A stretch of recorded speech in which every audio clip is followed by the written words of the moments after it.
A criança, quando chega à Escola de Educação Básica da URI Campus de Erechim, inicia uma viagem por um caminho de vivências encantadoras. Multiplica amigos, desenvolve fórmulas de criatividade, de talento, transforma a vida em arte, conjugando o verbo aprender no presente. Da educação infantil, do ensino fundamental ao ensino médio, é colocada na rota da universidade.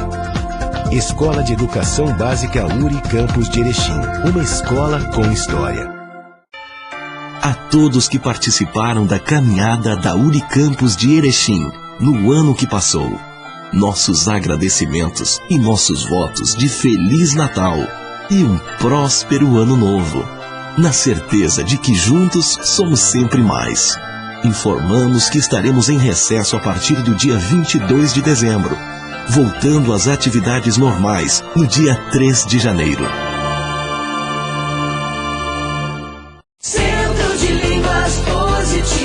O melhor jeito de aprender inglês. Com uma metodologia inovadora, a mais alta tecnologia multimídia e a melhor equipe de professores. É assim que os alunos aprendem inglês no Centro de Línguas Positivo. Venha nos conhecer ou ligue 35209000. Centro de Línguas Positivo, URI Campus de Erechim. O seu passaporte para o mundo. Centro de Línguas Positivo. O melhor jeito de aprender inglês.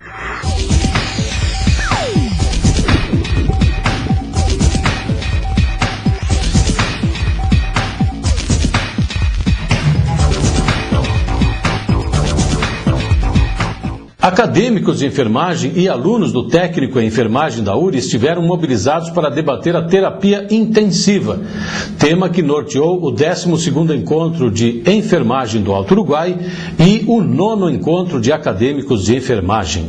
Na abertura dos eventos, a coordenadora-geral, professora Luciana Spinato de Biasi, explicou os motivos para a escolha da terapia intensiva como ênfase da semana. Sabemos que hoje o mercado de trabalho está cada vez mais competitivo e o preparo adequado do profissional constitui-se em um importante instrumento para o sucesso e a qualidade do cuidado prestado. Ao prestar o vestibular e ingressar na universidade, cada um de vocês certamente imaginou-se atuando nessa profissão. Diante de tantas alternativas e atalhos para essa conquista, o papel da universidade é manter-se íntegra e poder oferecer as condições necessárias para que cada um de vocês possa concretizar esse sonho, instrumentalizando-os. É o que nós, enquanto universidade, estamos fazendo aqui. De outra forma, participar de encontros, fóruns e congressos é estar comprometido com a sua própria formação. É o que vocês estão fazendo aqui.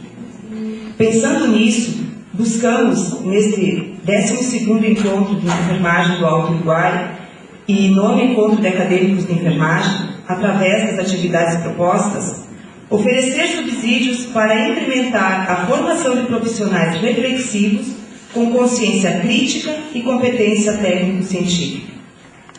Neste ano, estamos dando ênfase às atividades desenvolvidas pelo enfermeiro na assistência dentro da unidade de terapia intensiva. O trabalho dentro de uma UTI é complexo e intenso. E o enfermeiro, assim como toda a equipe de enfermagem, deve estar preparado para a qualquer momento atender pacientes com alterações hemodinâmicas importantes, as quais requerem conhecimento específico e grande habilidade para tomar decisões e implementá-las em tempo hábil. Desta forma, pode-se supor que o enfermeiro desempenha importante papel no âmbito da unidade de terapia intensiva e precisa estar capacitado a exercer atividades de maior complexidade, para as quais se faz necessário a autoconfiança respaldada no conhecimento científico.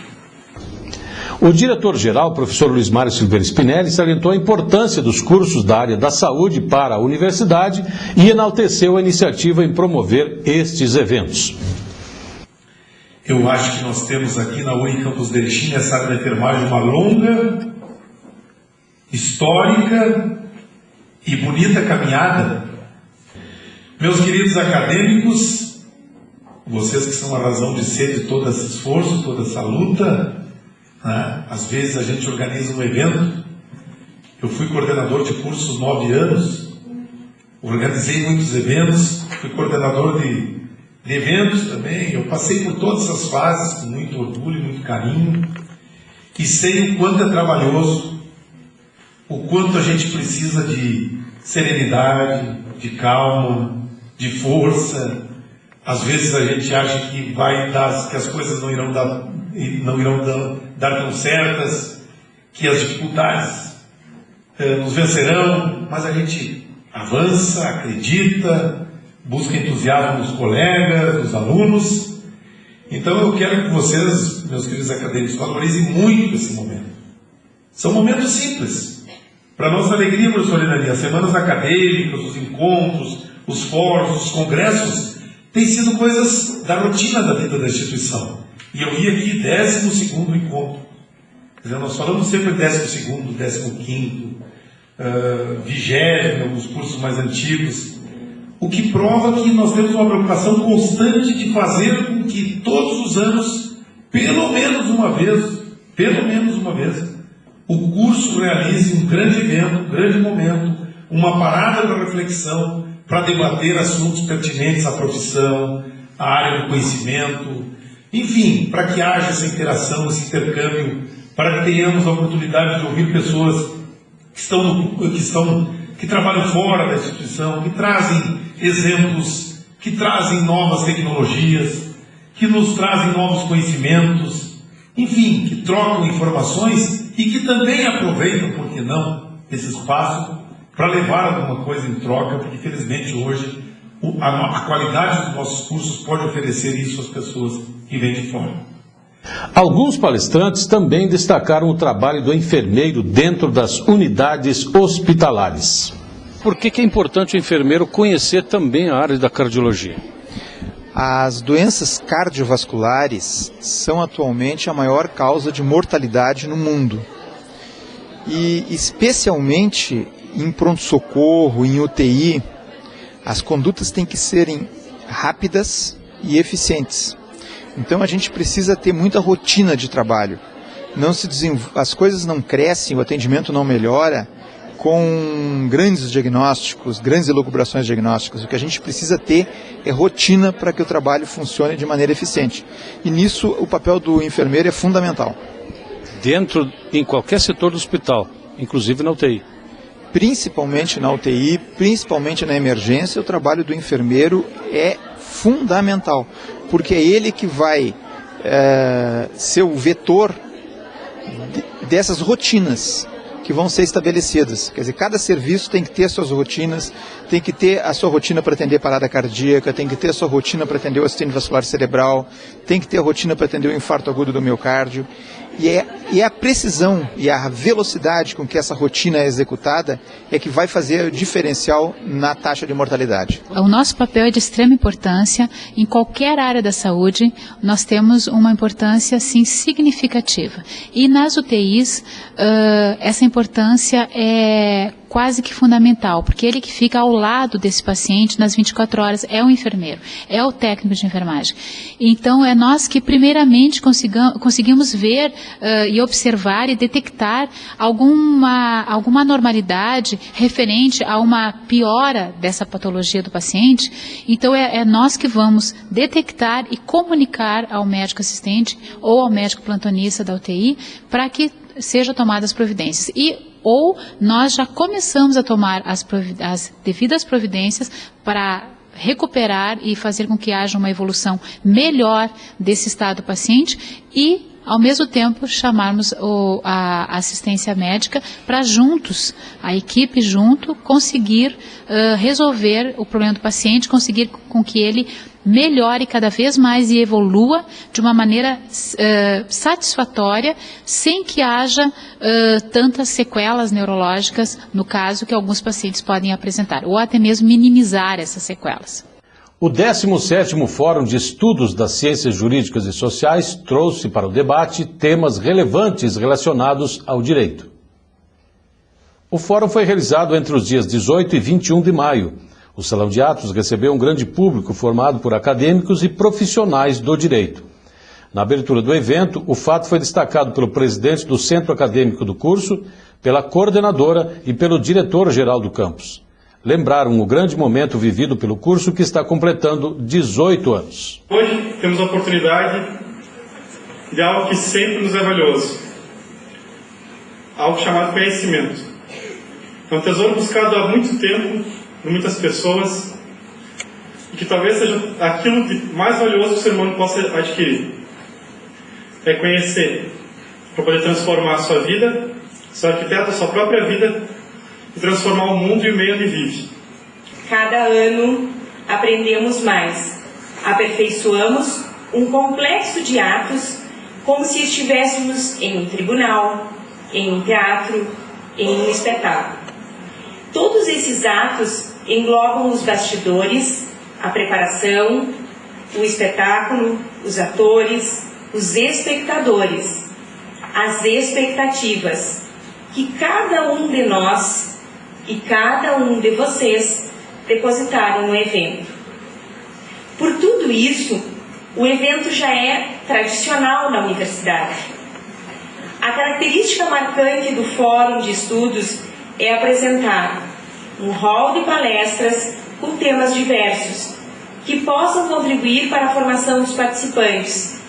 Que a gente fuja um momento da sala de aula e venha aqui receber pessoas de outros locais, com outras ideias, com outra formação.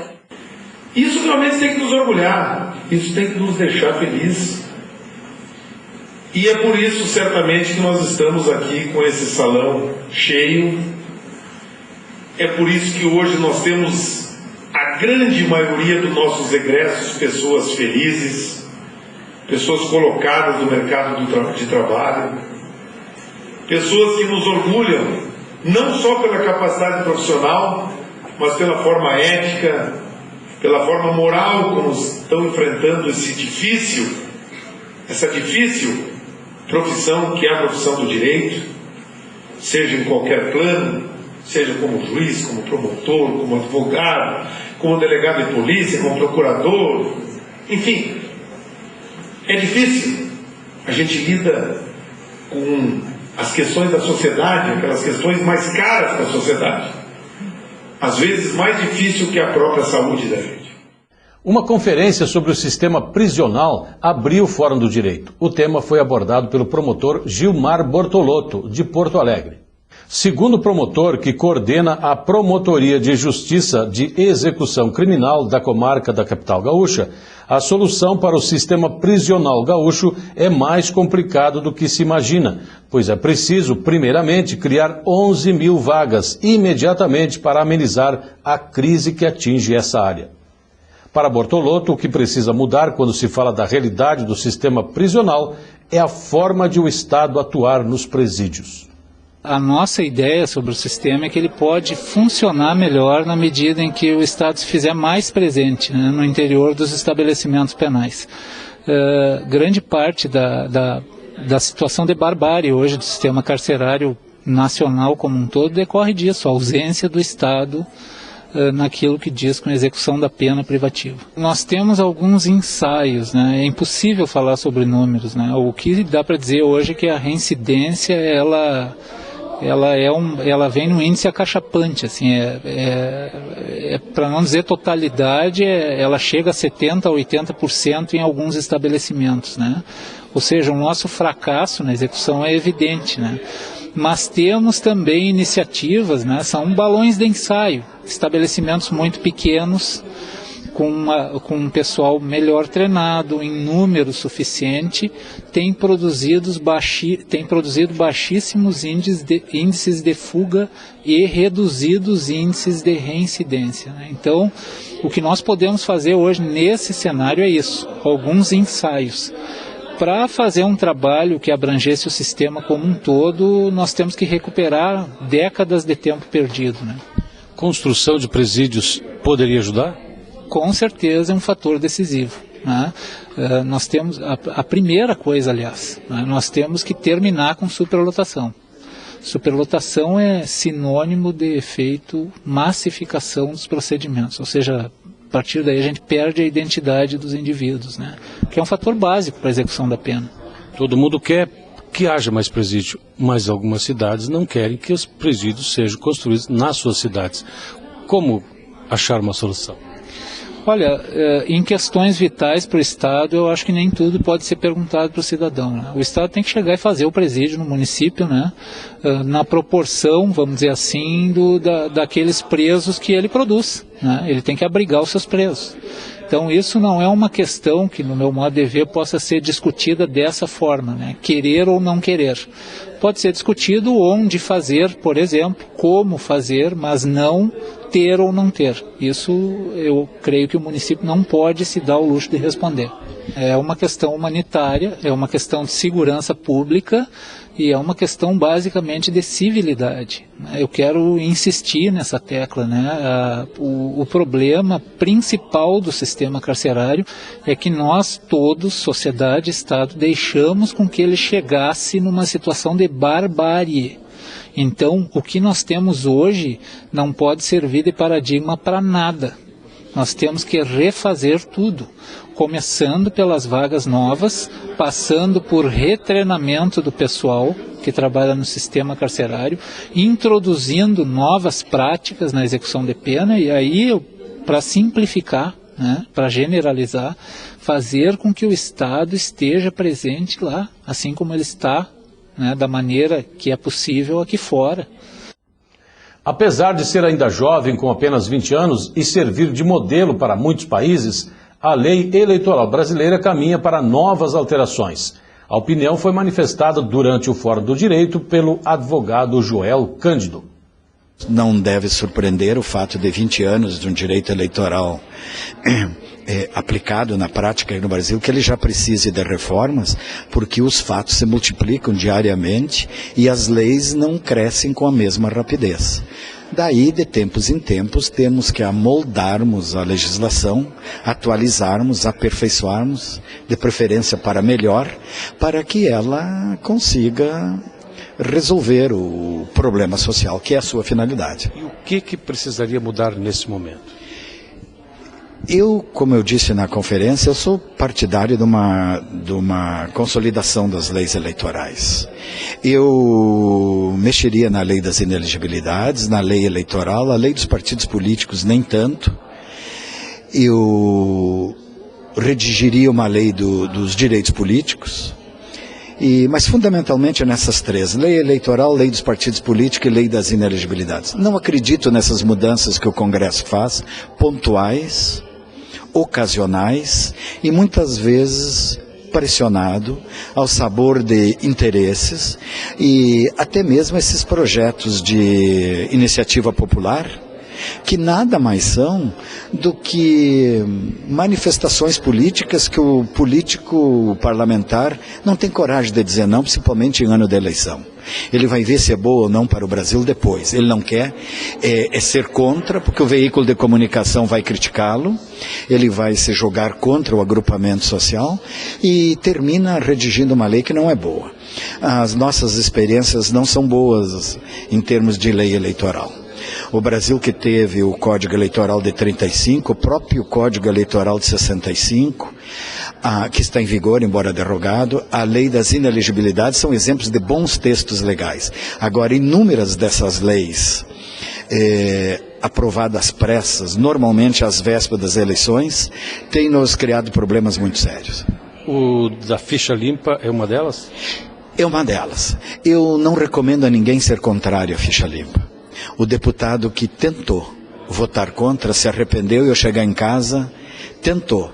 Achou que tivesse coragem suficiente para ir contra um projeto que as duas casas aprovaram por pressão popular. Aprovaram porque é ano eleitoral. O senhor aprova financiamento público para as campanhas políticas? Sem a redução do quadro partidário, sem a adoção da cláusula de desempenho e sem a proibição das coligações nas eleições proporcionais, eu sou contrário. É o Brasil pondo fora o seu dinheiro. Daí eu prefiro como está. Agora, com essas três alterações, eu seria favorável.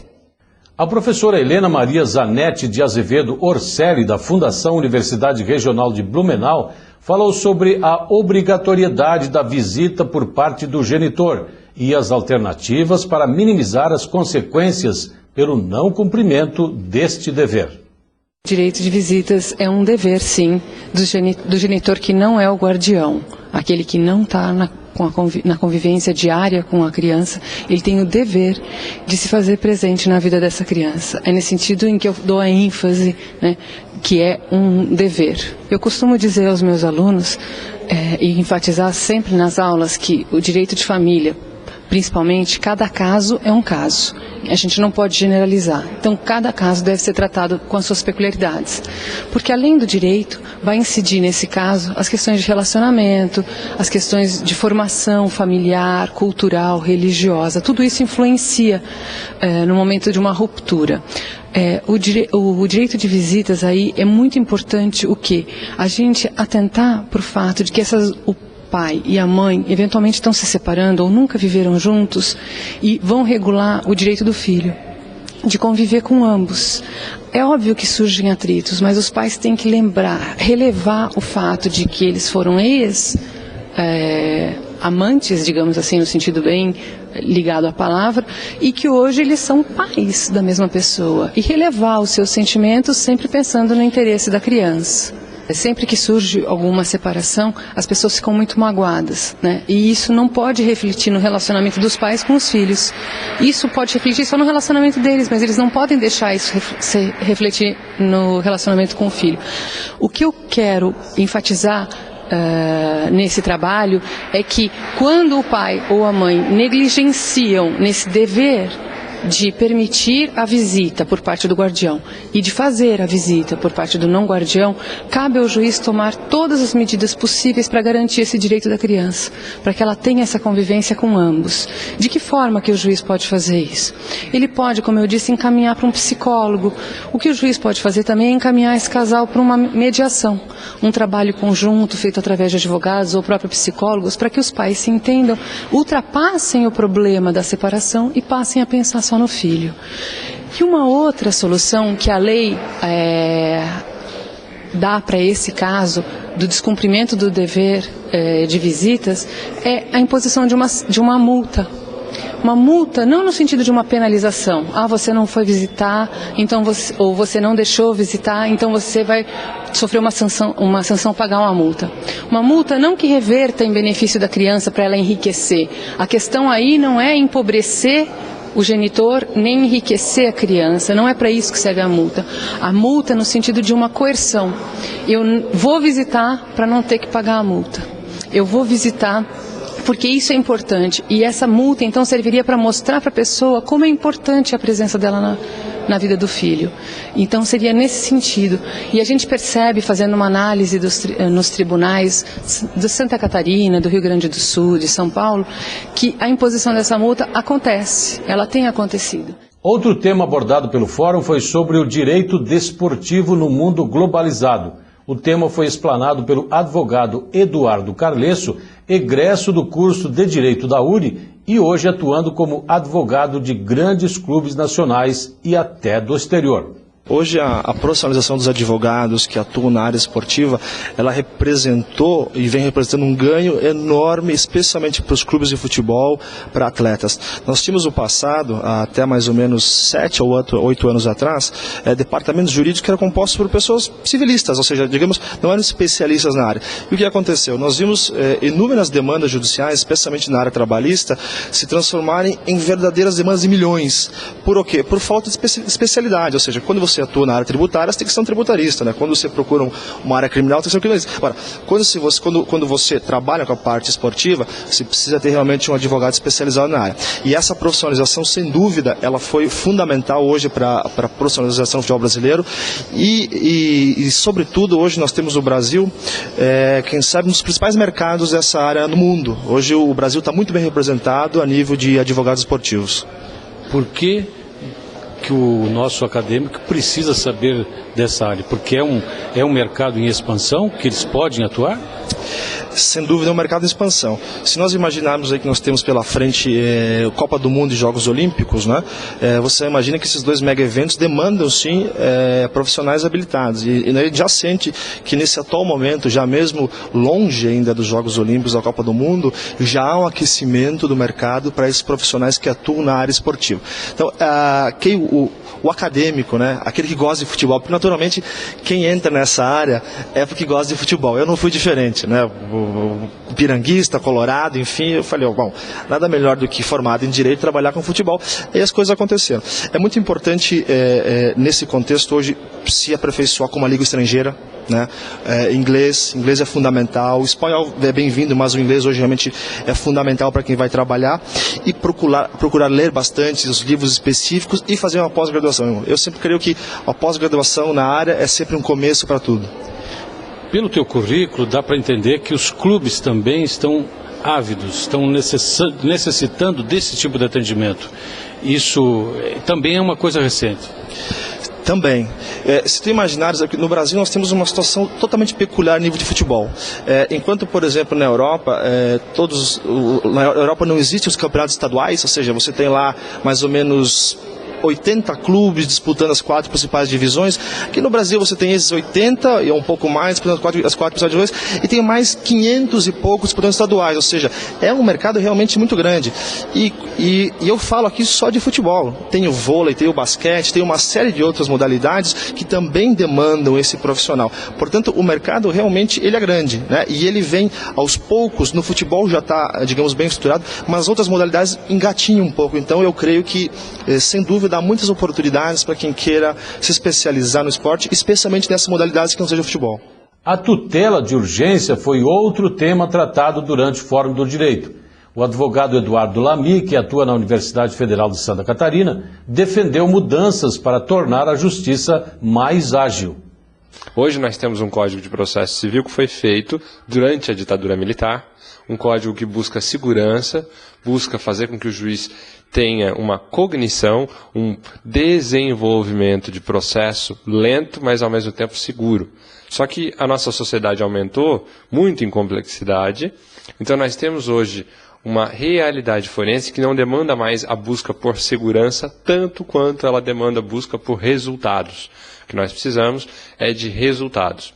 Então a tutela de urgência é aquela decisão que o juiz dá com o objetivo de tutelar, de cuidar de situações em que eu preciso desde já de resultados na vida dos litigantes. Hoje, amanhã, daqui a pouco, eu não posso esperar uma sentença, só o final do processo, para ir então executar essa sentença e obter o resultado na minha vida, eu, litigante. Então a tutela de urgência diz respeito aos caminhos pelos quais o juiz pode decidir de maneira imediata. Boa noite a todos. A todos que participaram da caminhada da Unicampus de Erechim no ano que passou, nossos agradecimentos e nossos votos de Feliz Natal e um próspero Ano Novo, na certeza de que juntos somos sempre mais. Informamos que estaremos em recesso a partir do dia 22 de dezembro, voltando às atividades normais no dia 3 de janeiro.